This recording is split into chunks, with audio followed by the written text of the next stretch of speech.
Jelajahi cara baru mendapatkan informasi. Download Metro TV Extend sekarang. Tapi kali ini spesial banget nih pemirsa Showbiz karena saya nggak sendiri. Saya ditemani satu wanita cantik yang Kezia Waro Indonesia. Masih inget nggak tuh? Itu kalau nggak salah teriakan di tahun 2016. Dia ada di sebelah saya nih. Ada Kezia Waro. Hai Kezia. Halo. Tos dulu biar asik. luwes. Apa kabar Kezia? Baik, puji Tuhan. Alhamdulillah baik banget hari ini. Baik banget, cantik banget lagi Kezia. Ini Aduh, saya bisa jadi aja. jipet ya kan, jadi terpesona dengan pesonanya Kezia. Nah, karena Kezia sudah ada di sini, nanti kita juga akan berbincang juga nih pemirsa Showbiz bersama dengan Kezia. Ini pertanyaan kalau misalnya di Putri Indonesia sendiri, selama kan ada berapa tuh 30 lebih finalis ya dari Betul. berbagai provinsi. Pengalaman seru apa sih yang Kezia dapatkan selama proses dan ketika menjabat sebagai Putri Indonesia? Sebenarnya banyak banget ya pada saat kita masuk ke karantina, kita bertemu dengan teman-teman dari beberapa provinsi dari Sabang sampai Merauke, dapat teman dari Sabang Merauke. Jadi kalau misalnya kita berpikir kalau kita mau ke Jawa Barat, wah udah ada teman. Jadi kalau mau kuliner kita tinggal tanya, kuliner Jawa Barat yang enak di mana gitu. Atau kita ke Bali udah ada. Jadi dari Sabang sampai Merauke kita punya teman yang banyak. Jadi kita juga bisa belajar banyak budaya, bisa belajar adat istiadat dari mereka, apa yang boleh, apa yang enggak. Dan pada saat menjadi pemenang ada satu momen yang tidak pernah terlupakan. Jadi waktu sebelum aku jadi Putri Indonesia, kebetulan adik aku adalah seorang flight attendant, pramugari. Dan aku ngeliat, kok adekku kemana-mana dari subuh kemana, pergi kemana, terbang. Istilahnya makan pagi di mana sarapannya, makan siang kemana. Dan aku pernah kayak ngobrol gitu sama yang di atas sama Tuhan. Aku ngomong gini, aku pengen deh sama kayak adik aku. Jadi kayak sarapan di mana, daerah mana. Gitu ya. Dan pada saat menjadi Putri Indonesia itu yang aku rasakan. Dan aku, wow, thank God aku bisa merasakan apa yang, maksudnya iseng-iseng aku bertanya, aku harus kerja apa. Ternyata ya jawaban untuk pilihan kehidupan aku selanjutnya adalah ya sebagai Putri Indonesia. Dan di sisi lain sebenarnya sempat mengeluh sih. Aduh capek ya kan. Namanya Dari Putri. banyak ya? Iya, karena ya bener makan pagi di mana, makan siang di mana, makan malam di mana. Kadang-kadang pulang cuma tukar koper doang, baju, pergi lagi, tugas lagi. Maksudnya di sisi lain ada kenangan yang luar biasa yang ternyata mengingatkan aku, kamu dulu pernah doa seperti ini loh. Dan ini jawabannya, dan ini diwujudkan. Dan kamu harus bersyukur. Iya juga sih, karena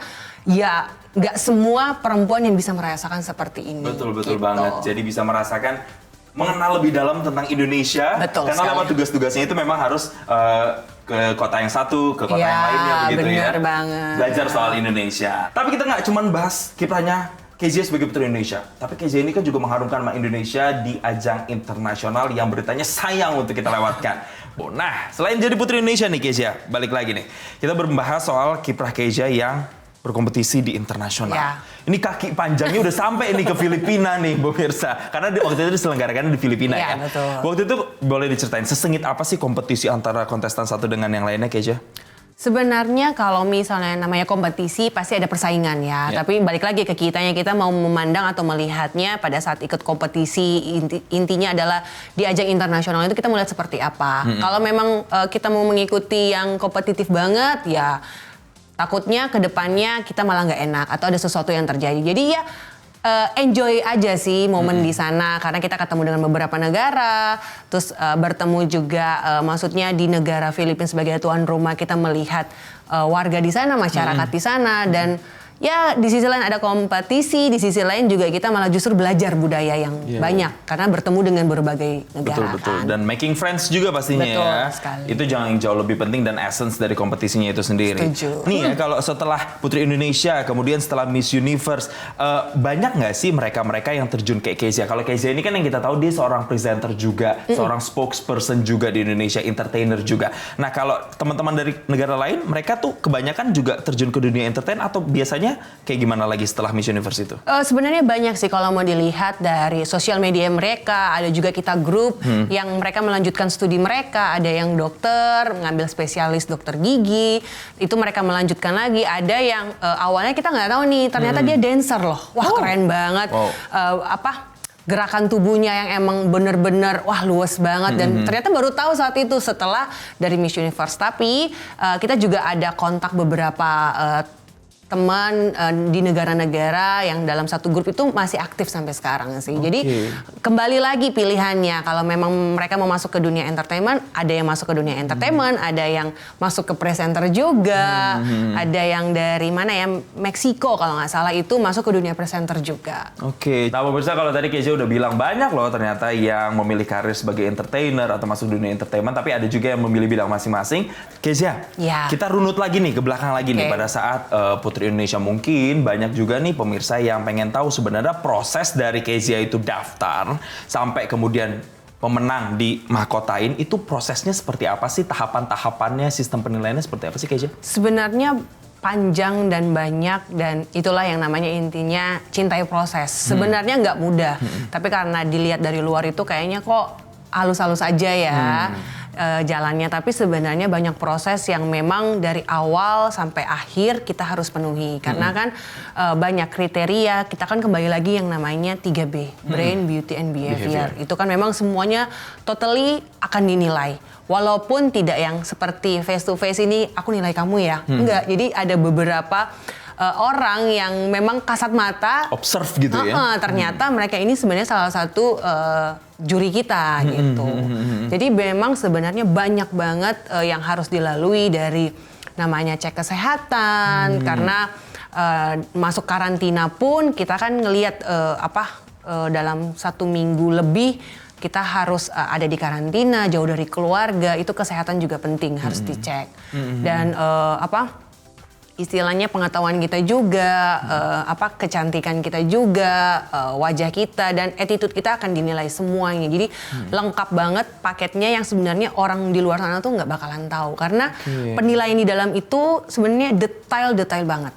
Nah ini dia nih masalah soal detail. Mungkin kan orang-orang taunya ya Putri Indonesia dinilainya pada saat interview. Ternyata kata Kezia kan tidak. Tapi ada orang yang observe, ada pemeriksaan tubuh juga, ada pemeriksaan kesehatan dan kebugaran juga. Nah, secara teknis itu pada saat itu seperti apa? Apakah hanya ditanyai saja sifatnya atau bagaimana sih Kezia, dan siapa waktu itu yang menilai pemeriksaan atau menilai itu? Sebenarnya sudah ada tim khusus dan juga memang sudah masuk ke dalam istilahnya jadwal ya.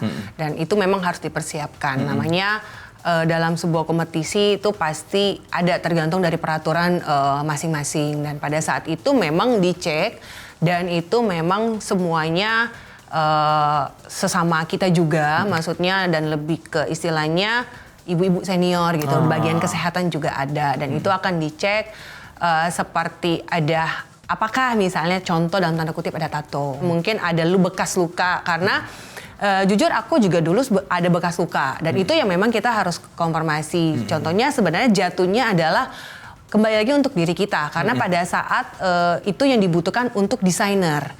Karena pada saat malam final itu kan istilahnya ya 360 derajat kamera di mana-mana.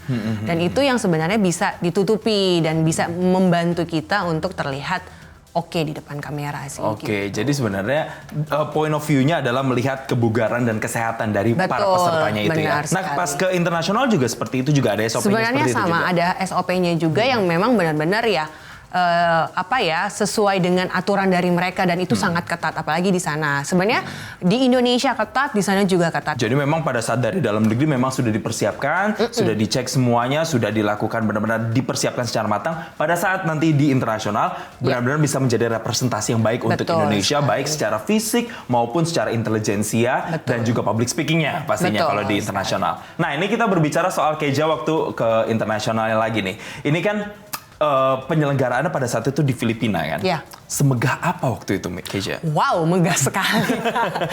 Jadi istilahnya di situ memang benar-benar kita diperlakukan bak seorang ratu yang nggak boleh sembarangan segala macam. Kan karena kan kita jauh-jauh dari negara kita sendiri, menjadi perwakilan dari negara kita, diperlakukan secara baik sih. Dan itu penyelenggaranya megah, sponsornya juga banyak, sampai kita pulang itu over bagasi. Karena kebanyakan bawa barang bawaan dari sana ya. Berarti artinya memang pada saat itu penyelenggaraannya benar-benar membuat kalian itu benar-benar terasa spesial ya kompetisinya di sana. Sekali. Sampai akhirnya Top 13 Indonesia, Steve Harvey yang waktu itu ngomong itu gimana tuh yang berkecamuk di dada dan juga pikiran Kezia tuh apa tuh waktu itu? Sempat nggak percaya sih, masih ngeblank. Hah, Indonesia bener nih Indonesia gitu loh. Maksudnya ya memang di sisi lain kita membawa nama negara, tapi maksudnya nggak yang benar-benar harus terbeban banget karena di sana kan enjoy kembali lagi. Tapi di sana pada saat dipercayakan menjadi 13 besar itu benar-benar itu bangga pasti. karena aku berjuang nggak sendiri, banyak tim aku yang luar biasa khususnya YPI yang benar-benar tahu banget kalau kita nangis nggak bisa di depan orang, nangisnya sama mereka, marahnya sama mereka, istilahnya mereka jadi keset gitu buat kita. Tapi di sisi lain itu perjuangan yang nggak sia-sia karena aku berdiri nggak hanya membawa nama pribadi aku, tidak hanya membawa nama negara Indonesia, bangsa aku sendiri, tapi membawa nama tim aku yang benar-benar mereka kan orang hanya melihat di depannya aja aku membawa pakaian ini bagus, desainer yang bagus, tapi ada tim yang benar-benar dari desainer, dari orang-orang yang terlibat yang membantu aku bisa masuk ke top 13. Wah, keren banget ya pokoknya Kezia ya, perjuangannya memang. Dan Kezia ini nggak lupa loh pemirsa bahwa ada tim, ada yang support sistemnya yang selalu mendukung dia dari belakang, termasuk kita nih masyarakat Indonesia. Aduh, jadi keinget lagi ya masa-masa tahunnya Kezia ya pada saat itu ya. Kezia, membahas lagi kamu di kompetisi internasional nih. Di sana kan kamu ada beberapa ya, ada kayak national costume, ada swimsuit, kemudian ada pakaian-pakaian khas Indonesia yang kamu pakai dong di sana. Itu tuh tanggapan kontestan-kontestan lain melihat kostum kamu tuh gimana selama di sana? Sebenarnya ya sangat luar biasa ya, karena mau dibilang itu kurang lebih ada 20 kilo beratnya, dan itu memang kita harus rakit sendiri saat di sana. Jadi memang di sini sudah persiapan, ada timnya juga yang mengajarkan sebelum berangkat karena kita harus keluarin sendiri, ngerakit sendiri. Jadi dalam tanda kutip yang bilang, wah enak sebagai seorang queen ya, semuanya serba ada, siapa bilang. Semua harus menggunakan tangan kita sendiri. Jadi saat itu aku ngerakit, aku harus gendong, aku harus pakai sendiri bajunya, heelsnya juga kurang lebih sekitar 20 cm. Jadi benar-benar yang wow, ini pengalaman juga yang gak pernah terlupakan saat aku membawa nama bangsaku sendiri, istilahnya seperti itu. Dan itu memang benar-benar tantangan sendiri sih. Untuk semua yang kita harus lakukan di sana adalah kita harus lakukan dengan sendiri. Yang semua sebenarnya orang lain gak tahu gitu perjuangannya. Tapi pada saat punya pengalaman sendiri adalah yang gak pernah terlupakan pada saat awalnya itu kan gede banget ya. Yang Garuda itu, national costume itu Garuda. Karena aku berpikir, wah ini kok kayaknya national costume aku sendiri yang paling gede ya. Kok kayaknya di sisi lain aku malu karena aku pakai sendiri. Awalnya ngerakit sendiri, aku pakai dan aku ngeliat yang kiri kanan. Kok ini negara-negara lain kok kayaknya ya maksudnya nggak segede aku, nggak segede aku, nggak serumit aku. Tapi pada saat aku pegang terakhir kan aku pegang itu bendera.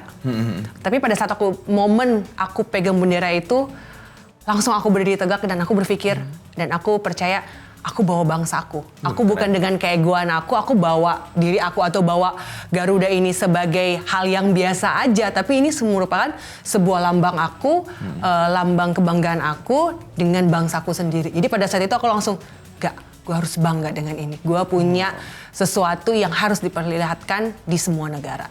Luar biasa. Tuh kan, look why she became Putri Indonesia. Ya karena selain tinggi dan fisik yang mumpuni, tapi Kezia ini juga punya apa ya, kalau aku tuh melihatnya ada ketulusan di sini dan juga kemandirian dari Kezia yang mungkin itu jadi daya tarik dan keunggulannya Kezia. Tapi Kezia, sekarang kan beberapa tahun belakangan pageant lovers ini juga makin menjamur karena memang beauty pageant di Indonesia juga sudah semakin membesar begitu ya, platformnya sudah makin besar. Apa kira-kira pesan untuk pageant loversnya nih? Biasanya kan kalau udah ajang Miss ini, Miss itu di luar, wah udah mulai war-nya nih, biar nggak panas, biar adem ayem dan mendukung para queen-nya. Ini nih apa nih kira-kira pesan untuk pageant lovers? Pesan buat pageant lovers dari aku adalah jadilah pageant lovers Indonesia yang pintar.